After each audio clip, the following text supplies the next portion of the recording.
ये Tokyo Revengers का episode 4 है। अगर 3 नहीं देखा है तो देख लो। एपिसोड 4 के स्टार्टिंग में हम देखते हैं कुछ बच्चों को। वो बच्चे बहुत शोर मचा रहे होते हैं ट्रेन में। हिना को बहुत गुस्सा आता है। हिना जाके उन तीनों को समझाती है। उस बुढ़िया अम्मा को बैठने दो बोलती है प्यार से, लेकिन वो मान भी जाते हैं प्यार। हिना उस दादी अम्मा को बैठो दादी बोलती है और ताकेमिची कहता है कितनी प्यारी है मेरी हिना। उसके बाद हम ट्रेन में देखते हैं और हिना बोलती है कि एग्जाम कैसे गए, और ताकेमिची बोलता है तुमने तो पुराने यादें ताजा कर दी। हिना बोलती है एग्जाम तो अभी खत्म ही हुए, और ताकेमिची सोचता है अभी गधे कुछ के रूम में अपना। ताकेमिची बहुत ज्यादा खुश होता है और हिना बोलती है क्या बात है। ताकेमिची बोलता है वो मैं फर्स्ट बार लड़कियों के रूम में आया हूँ, सब गुलाबी गुलाबी लग रहा है। और हिना तो बोलती है तुम्हें पढ़ाई में ध्यान देना चाहिए। दोनों बात कर ही रहे होते हैं, हिना की मम्मी दरवाजे पे आती है। हिना की मम्मी बोलती है फर्स्ट बार हुआ है कि हिना किसी लड़के के साथ कमरे में आई है, और हिना शर्माने लगती है। हिना की मम्मी बोलती है बड़ा ही प्यारा लड़का है, कहाँ मिला तुम्हें ये, कहीं तुम्हारा बॉयफ्रेंड तो नहीं है ये। हिना अपनी मम्मी को भगा देती है बाहर। और उसके बाद हम देखते हैं दोनों पढ़ाई कर रहे होते हैं। तब हिना बोलती है मेरे भाई की हेल्प के लिए थैंक यू। और हिना बताती है मेरे पापा पुलिस ऑफिसर है, इसलिए वो बहुत गुस्सा होता है उनसे, पर अब कहता है वो पुलिस ऑफिसर बनेगा। हिना बताती है पापा पुलिस ऑफिसर है, और ताकेमिची कहता है अच्छा वो तभी तो पुलिस ऑफिसर है। हिना बोलती है अभी तो वो बहुत छोटा है, और ताकेमिची बताया था एक दिन वो बहुत बड़ा पुलिस ऑफिसर बनेगा। और हिना कहती है तुम बहुत बदल गए हो ताकेमिची कुन। ताकेमिची कहता है क्या मैं बदल गया, क्या क्या बदला है मुझ में। हिना बोलती है तुम बड़ों के तरफ बोलते हो और बड़ों के तरफ बात करते हो, तुमसे बात करते लगता है कि तुम बड़े हो गए हो। उसके बाद हम सीधे छत में देखते हैं और हिनाता बोलती है कितना सुंदर है ताकेमिची कुन, जल्दी आओ। और ताकेमिची सोचता है सच में बहुत मजा आ रहा है, पिछली बार तो ये सब महसूस कर ही नहीं पाया। ताकेमिची कहता है यहाँ पर मेरा बस चले तो मैं वक्त को रोक दूं, मुझे भविष्य में नहीं जाना है क्योंकि वहाँ मेरी हिना नहीं है। ताकेमिची सोचता है अगर इसका हाथ पकड़ो तो बुरा तो नहीं मानेगी, बोल के हाथ पकड़ने लगता है। बाद में देखता है तो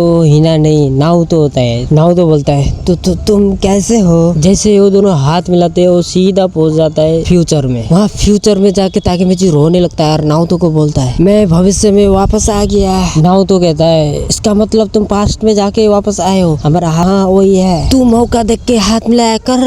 यहाँ पर नाउतो कहता है क्या तुम नाउतो कहता है बिल्कुल नहीं। यहाँ पे ताकेमिची कहता है मैं जैसे ही पास्ट में गया काम करने वाला था, लेकिन उस रात तुमने मेरे हाथ नहीं पकड़ा होता तो मैं काम करके आता। यहाँ पर नाउतो बहुत ज्यादा गुस्सा हो जाता है और बोलता है मजाक कर रहे हो क्या। उसके बाद नाउतो कहता है जब तुम टाइम लूप लेगो तुम सीधे 12 साल पीछे चले जाओगे। नाउतो कहता है जब तुम पास्ट में 1 हफ्ता रुकते हो तो एग्जैक्ट यहाँ भी 1 हफ्ते हो जाते हैं। तब तक तुम्हारी बॉडी बेहोश, तुम मरते नहीं हो, तुम्हारी बॉडी पैरालाइज हो जाती है बिल्कुल खाली सेल की तरह। तुम अब मेरे कमरे में ही टाइम ट्रेवल करोगे, ये नहीं तो बाहर से रहा तुम्हारा। यहाँ पर ताकेमिची बोलता है मैं बस माइकी कुन से ही मिल पाया, फिर बस चलता मैं उसे कब का मार चुका होता। यहाँ पर ताकेमिची कहता है नाउतो चलो माइकी कुन से मिल के आते हैं, और नाउतो बताता है यहाँ पर खतरा हो सकता है। ताकेमिची कहता है यहाँ पर मैं उससे मुझसे सुनना चाहता हूँ कि तुम कह रहे हो कि मैं कूल हो गया हूँ, बताओ बताओ बताओ करके जिद करने लगता है ताकेमिची। नाउतो बोलता है अब थोड़ा ज्यादा हो रहा है ताकेमिची। फिर उसके बाद बोलता है माइकी कुछ ज्यादा ही सतर्क रहता है, इसके पास भी इतना इन्फॉर्मेशन नहीं है। ये कौन है। तो माइंग के मैनेजर में से एक ये है सुशी। फिर ताकेमिची बताता है ये तो अकुन है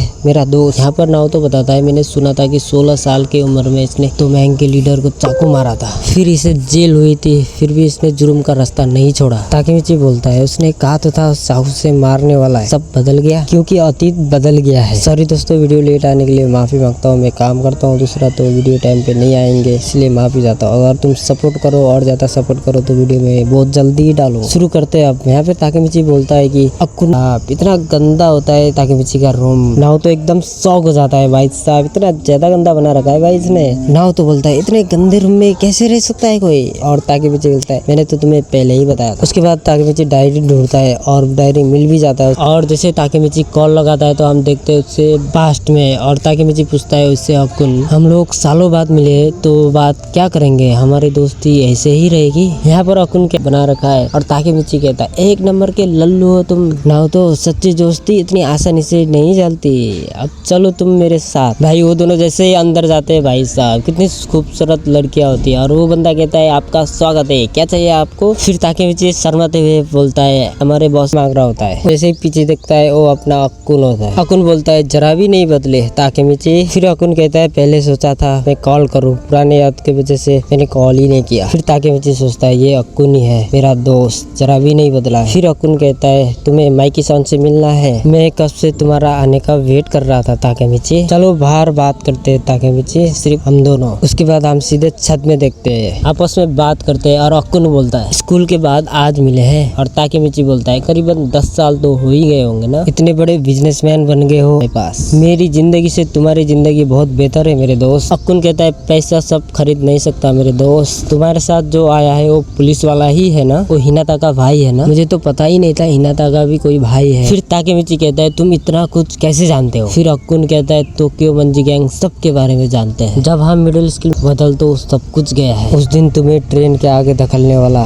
मैं ही था, ताकि मर ही जाते, किसी ने तुम्हें बचा दिया। नाओतो ने बचा दिया, जैसे कि वो जानता है कैसे तुम मरने वाले थे। क्या तुम सच में पास्ट में जा सकते हो। ये सुनकर ताकेमिची शॉक हो जाता है। और अकुन कहता है पास्ट में जाके तुमने नाओतो से कहा होगा मैं कैसे मरने वाला हूँ, नहीं तो तुम्हें कैसे बचा सकता। ये सब का जवाब एक ही होता है ना, क्योंकि वो पहले से ही जाने बिना वो नहीं बता सकता था तुम्हें। बोलो ये अजीब है ना। ताकेमिची कहता है यहाँ अजीब मैं नहीं तुम हो, तब से क्या बके जा रहे हो अकुन, पहले तो तुम ऐसे बिल्कुल नहीं थे, हम सबसे शांत थे, तुम पहले से तुम ऐसे बिल्कुल भी नहीं थे। दोस्तों के खातिर तुम अपनी जान भी दे सकते थे। मुझे मेरे कानों में यकीन नहीं हो रहा है, तुम झूठ बोल रहे हो ना, मेरा दोस्त अकुन मुझे मार ही नहीं सकता। फिर अकुन कहता है ताकेमिची जानते हो मैं इस हालत में कैसे आया, मैं किसाकी के लिए काम करता हूँ। और बोलता है कि तोमेंग में जो कुछ होता है वो किसाकी ही तय करता है, माइकी को मैंने सालों से नहीं देखा। और ताकेमिची कहता है अकुन अभी भी देर नहीं हुई है, तुम इससे छोड़ भी सकते हो। अकुन बोलता है ये पॉसिबल नहीं है, किसाकी का डर सबके दिलों में बसा हुआ है। और बताता है ताकेमिची माइकी एकदम से बदल गया है ड्रैगन के मरने के बाद। और ताकेमिची बोलता है क्या ड्रैगन मर चुका है। और अकुन बोलता है वो मौत का हकदार नहीं था, जिसे नहीं मरना चाहिए था वही मर गया है। तुमसे बहुत कुछ सीखा है मैंने, तुम बहुत जिद्दी थे, तुम पास्ट में जाके उसे बचाना चाहते हो ना, आखिर तुम उसे सच्चा प्यार जो करते थे। Good luck Takemichi. हमारे रोने धोने वाले हीरो बढ़ाते हुए उधर जाके देखता है नीचे, और भाई बहुत ज्यादा रोने लगता है। वो रो रहा होता है तभी हम एक बंदे को देखते हैं। उसके बाद हम बाहर देखते हैं, नाओतो बोलता है खुद पर इतना जोर मत डालो, आराम करो घर जाके। और ताकेमिची बोलता है हमें अकुन को, ड्रैगन को और हिना को बचाना होगा। तो गाइस यही थी आज की वीडियो। तो वीडियो अच्छा लगा हो तो लाइक एंड सब्सक्राइब करें और आगे देखने के लिए कमेंट करें, और जो अच्छा कमेंट करेगा मैं तभी वीडियो लाऊंगा। भाई मैं काम करता हूँ तो इतना जल्दी वीडियो का आस मत करना भाई।